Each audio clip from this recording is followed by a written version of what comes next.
Bonjour à tous les lecteurs de Frandroid.com.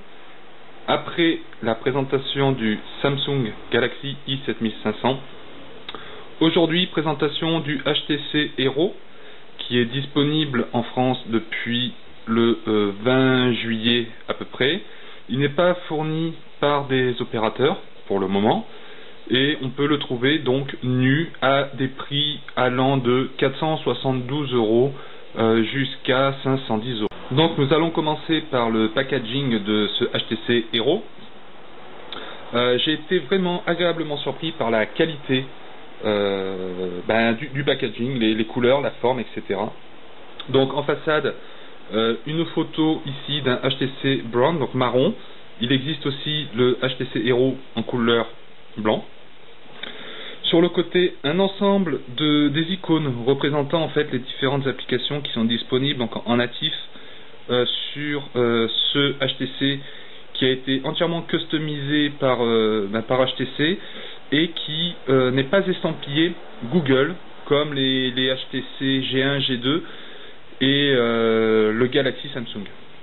Derrière, l'ensemble des spécifications techniques, à savoir qu'il dispose de 512 Mb de ROM, de 288 Mb de RAM, qu'on peut mettre des cartes micro SD jusqu'à 32 Go. Les dimensions, c'est du 512 de longueur en millimètres, donc 512 mm de longueur, 56,2 mm de largeur et 14,35 mm d'épaisseur. Son poids est de 135 grammes. Voilà, donc on a un écran tactile, HSPA, du GPS, il est Wi-Fi B et G, et un appareil photo couleur de 5 mégapixels, autofocus et un zoom intégré. Au niveau de la batterie, on est à 1350 mAh. Le constructeur indique une durée de parole à 470 minutes par utilisation GSM. Voilà. Donc ici on retrouve notre cher logo Android. Donc on va l'ouvrir. Donc le téléphone n'est pas dedans puisque je l'ai déjà enlevé. Je l'ai déjà en utilisation depuis hier soir. Donc voilà, moi j'ai trouvé ça vraiment excellent. Ça fait un peu parfumerie. Voilà. Donc à l'intérieur de ce packaging, qu'est-ce qu'on va y trouver? Une documentation très légère, mais à laquelle j'ai eu recours ce matin avec un problème sur une application.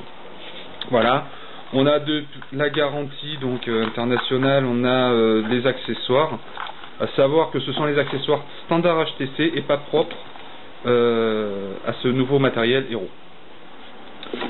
Donc ça c'est les protections, donc très bien emballé. Pour ma part, il y avait une carte SD de 2 Go qui était fournie. On a l'ensemble des 3 pièces, les 3 pièces qui composent le chargeur. Donc on a un socle, d'accord.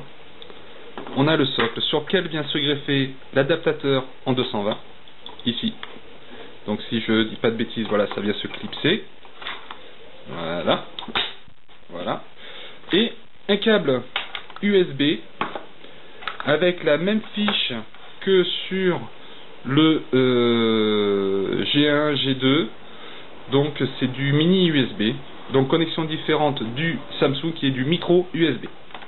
Voilà, et donc cette partie ici vient sur le chargeur et celle-ci bien sûr sur le téléphone. Pour ma part, je regrette que ce ne soit pas un connecteur indépendant, mais ça c'est une question de goût, hein. Sont fournis avec des écouteurs. Ce sont les mêmes écouteurs quasiment que ceux qui étaient fournis sur le G1. Donc le connecteur, c'est du 3,5 mm, d'accord. Donc c'est pas la connexion propriétaire qu'on avait sur les G1 US et même sur les G1 d'Orange, me semble-t-il, où le chargeur, on va dire le convertisseur n'était pas fourni. Donc ensuite les écouteurs. J'ai pas eu l'occasion de le tester pour le moment. Quelque chose d'important sur le packaging, ne cherchez pas un petit papier comme ça se fait souvent où la batterie est fournie. La batterie se trouve déjà à l'intérieur de la